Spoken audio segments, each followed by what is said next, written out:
Magandang umaga sa inyong lahat. Ako nga pala si Binibining Jenny Rose Matiliano at ating pag-uusapan ang variety ng wika ni Jennifer L. Aguilar.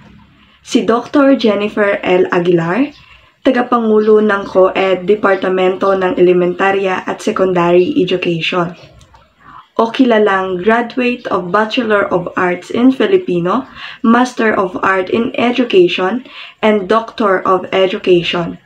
An advocate of modern Filipino, baybayin popularized by Marios Diaz o kilalang baybayin Rizaleo. Variety ng wikang Filipino. Ang pagiging uri, kalagayan ng kalidad ng pagiging iba-iba o pagkakaroon ng diversidad. Ayon sa New Webster Dictionary, 1975, sa punto ng usaping pangwika, maituturing na ang sariling variety ay tumutukoy sa iba't ibang uri ng wika. Ayon nga kay Bickerton 1975, ang wika ay maaaring magbago sa bawat panahon, ngunit laging nakikita ang kanyang kaantasan.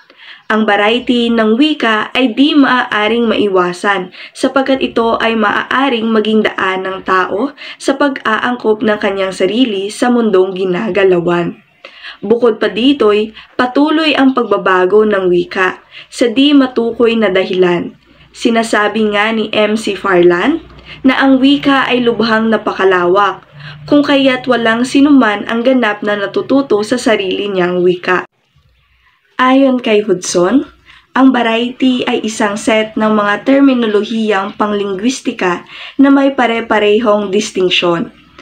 Sinuportahan rin ito ni Gleason na ang varyasyon ng wika ay isang makatotohanan sa lipunan, nakakambal ng tradisyon ng mga tao. Sa makatuwid, nangangahulugang ang variety ng isang wika ay tahasang nakabatay na sa kultura at sistema ng pamumuhay ng tao.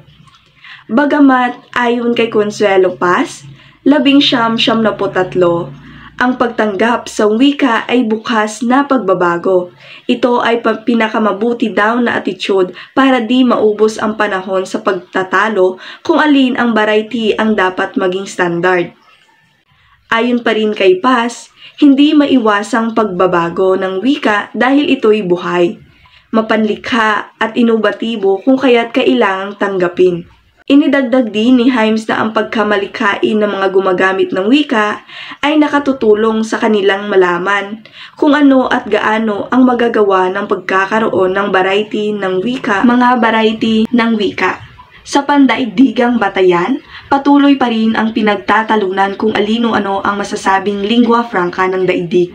Binigyan katuturan ng Wikipedia ang salitang lingua franca bilang wikang sistematikong ginagamit sa pakikipagtalastasan sa pagitan ng mga tao na hindi gumagamit ng katutubong wika. Universal lingua franca, ito ay ang wikang sinasalita o ginagamit ng higit o nakakaraming tao sa daigdig. Sa kasalukuyan ay may 3 wikang namayani sa daigdig at ginagamit ng milyon-milyong tao, ang Ingles, Frances, at Mandarin. Sa usaping populasyon, namayani ang Mandarin na sinasalita sa malawak na lupain ng China. Marami ang gumagamit ng wikang Frances, ngunit limitado lamang sa mga mamamayang bansa. Kung pasusuriin, Ingles ang siyang pinakagamiting wika sa buong daigdig na ginagamit ng iba't ibang uri ng tao sa iba't ibang larangan. Ang pambansang lingua franca naman ay ang wikang sinasalita o ginagamit sa isang bansa.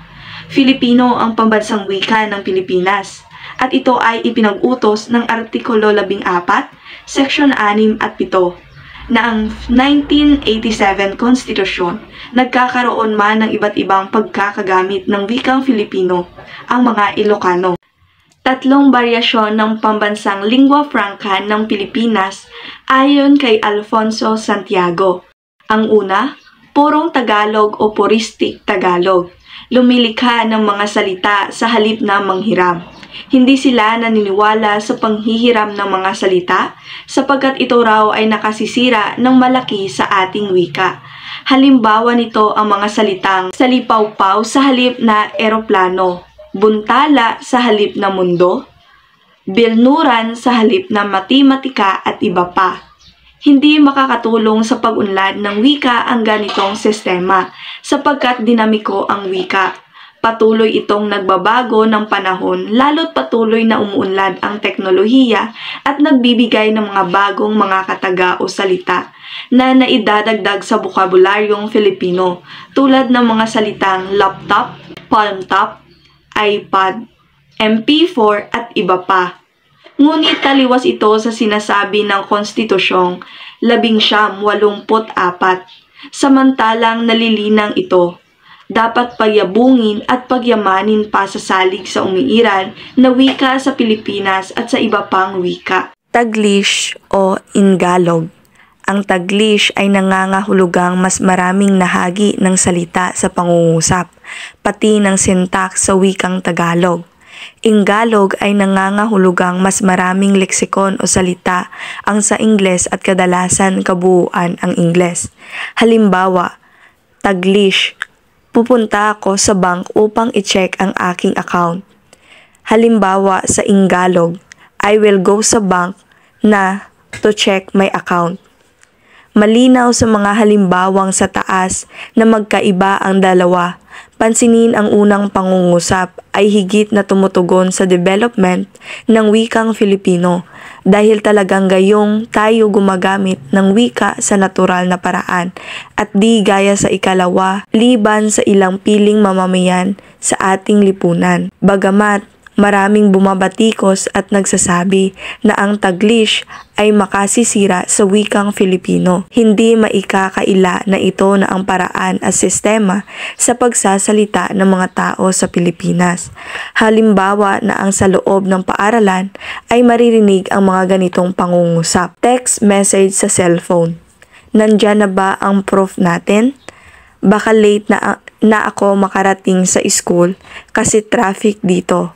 Pakitext naman ako kung may rehestasyon or quiz ha. Nag-attendance na ba? Please text back. Kung isusulat ng formal ay ganito ang kalalabasan nito. Nariya na ba ang dalubguro natin? Baka huli na akong makarating sa paaralan kasi mahaba ang pila ng mga sasakyan dito. Pakisabihan naman ako kung may markahang pagsagot o maikling pagsusulit ha. Nagtawag na ba ang mga pangalan? Pakiusap, pakitugon naman. Napansin na normal at naunawaan ng nag-text at bumabasa ang unang pahayag. Ngunit medyo masakit lamang tingnan sa mata. Wala rin namang gagawa ng text na katulad ng sa formal na halimbawa sa itaas. Dahil bukod sa sobrang haba ay nagkakaroon pa ng kahirapan sa pag-unawa ang babasa nito. Ngunit di rin ang ganito sa mga komunikasyong pasalita. Kung kaya't kung pakasusuriin, ang Taglish ang siyang umiiral na wika sa pasalitang komunikasyon sa bansang Pilipinas, bagamat hindi pa ito ganoon katanggap sa pasulat na anyo. Pangatlo, ang Bertaglish. Pinagsama-samang wikang vernacular, Tagalog at Ingles ang ibig sabihin ng Bertaglish. Halimbawa, Cebuano plus Tagalog plus Ingles, Ilocano plus Tagalog plus Ingles, Pampango plus Tagalog plus Ingles, Bicol plus Tagalog plus Ingles. Nangyayari at hindi naiiwasan ang ganitong pangyayari. Bago pa man dumating ang Kastila at Ingles, ang tendensya ng pagkahalo-halo o kreolistikong katangian ng wika natin bunga ng pag-aasawahan at pagmamigrate ng ating mga kapatid na may iba't ibang wika. Ayon kay Ramon Constantino, gaya sa halimbawa ng Tagalog na mag-asawa ng isang Ilocano, imposible din matutunan ang wikang Ilocano at magamit kasabay ng wikang Tagalog. Dumako naman tayo sa regional na lingua franca. Ito ay komun na wika sa rehiyong may iba't ibang wikang sinasalita. Halimbawa nito ay ang rehiyon ng Kailokahuhan, gaya ng Ilocos Norte, Ilocos Sur, Cagayan, Isabela, Pangasinan, at Cordillera Administrative Region. Ilocano ang nagsisilbing lingua franca sa mga lugar na ito, bagamat maraming naninirahang mga Ibanag, Isneg, Ifugao at iba pang mga katutubong salita. Namamayani ang paggamit nila ng wikang Ilocano upang mabilis ang pakikipag-ugnayan sa isa't isa.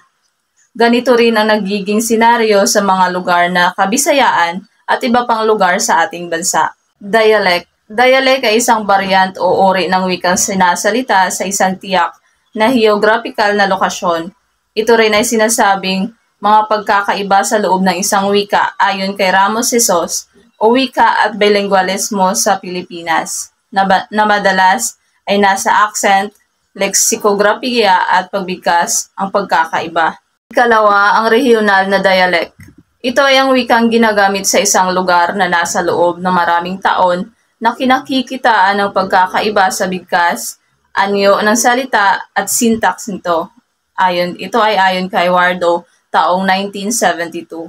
Ang wikang Ilocano, halimbawa ay may 3 uri na ang accent. Ito ay Ilocanong Iloco, Ilocanong Kagi o Cagayan, at Ilocanong Pangasinan. Gayon din ang Tagalog Batangas ay kababakasan ng pagkakaiba sa Tagalog Bulacan, Tagalog Mindoro, Tagalog Nueva Ecija at iba pa. Ikatatlo, sosyal na dialect. Ito ay ang pagkakaiba ng paggamit ng isang wika base sa antas ng pamumuhay o uri ng grupo ng mga nagsasalita. Kapansin-pansin ito sa pananalita o paggamit ng mga masang Pilipino ay may pagkakaiba sa pananalita ng mga nasa gitnang uri at sa mga mayayaman o matataas na uri ng pamumuhay. Ika-4, ang idiolek.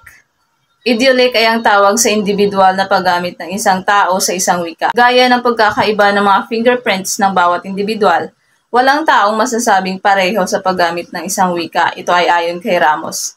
Kung kaya't ito ay isa sa nagbubunsod ng pagkakaiba o baryasyon ng isang wika. Ikalima naman ay ang register na wika. Ito ay tumutukoy sa paggamit ng wika, iba't ibang profesional sa iba't ibang propesyon na kanilang kinabibilangan. Tandaan na ang pagkakaiba ay madalas na nasa leksikografiya o leksikografi. Iba ang salitang ginagamit ng mga doktor kesa sa mga abogado, sapagkat ang mga doktor ay higit na makaagham sa paggamit ng mga medikal na terminolohiya, samantalang ang mga abogado ay sa paggamit ng mga salitang legal o pambatas, balbal o imbensyong mga salita. Ito ang mga salitang nabuo batay sa layuning hindi maintindihan ng hindi nila kauri ang pananalita upang sa gayon maitago nila ang mensahe sa ibang taong nakikinig.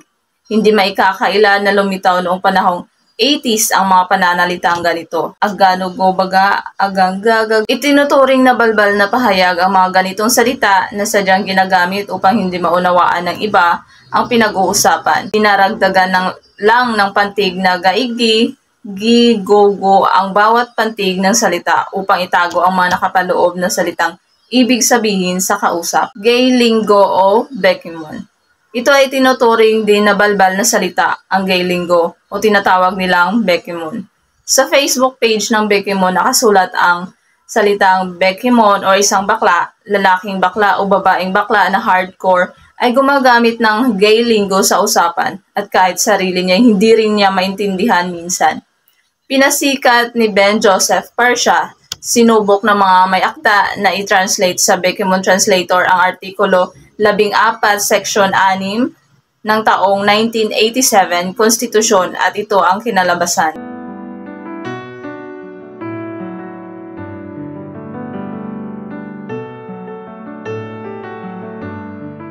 Itinanghal na salita ng taon ang Jejemon sa ginanap na sawikaan taong 2010 na inorganisa ng Philippines Institute of Translation Incorporated or IFI noong Hulyo 26 hanggang 30. Napili ang salitang ito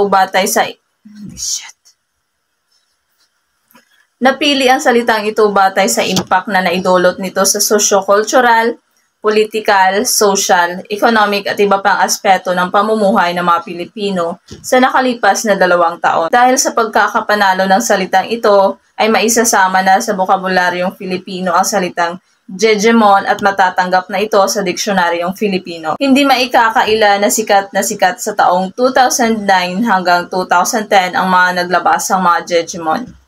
Sinubukan ng manunulat na isalin muli ang Artikulo 14, Section 6 ng taong 1987 Konstitusyon sa panulat ng mga Jejemon at ito naman ang lumabas.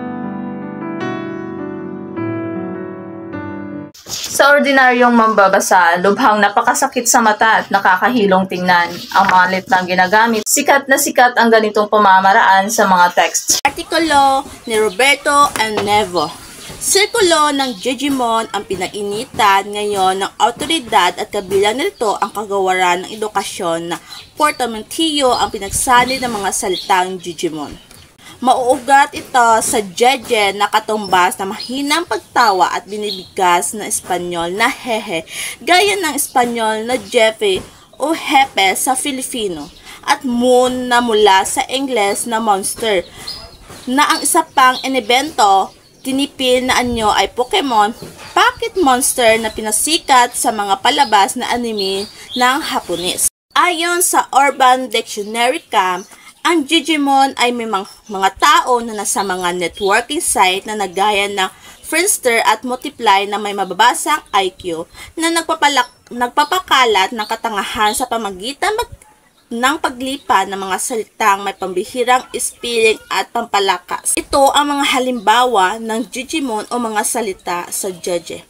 A person who types ikichis ay hitchis one beautiful whether you are rich, middle class, or poor IQ type like this POV you are the considerate as a Digimon. Ang nasasabing paraan ng pagkasakataga ay tinatawag na Digigenes, may tuturing isang bagong malusog na wika sa isang subkultura. Ang mismong paraan ng pagsasakataga ng Digimon ay hindi basta paglalaro lamang ng salita ito, ay mauugat sa hypertext markup language HTML na pangunahing wika ng programa sa internet. Ang Digigenes ay para sa isang uri ng subkultura na may angking konsepto at diskurso.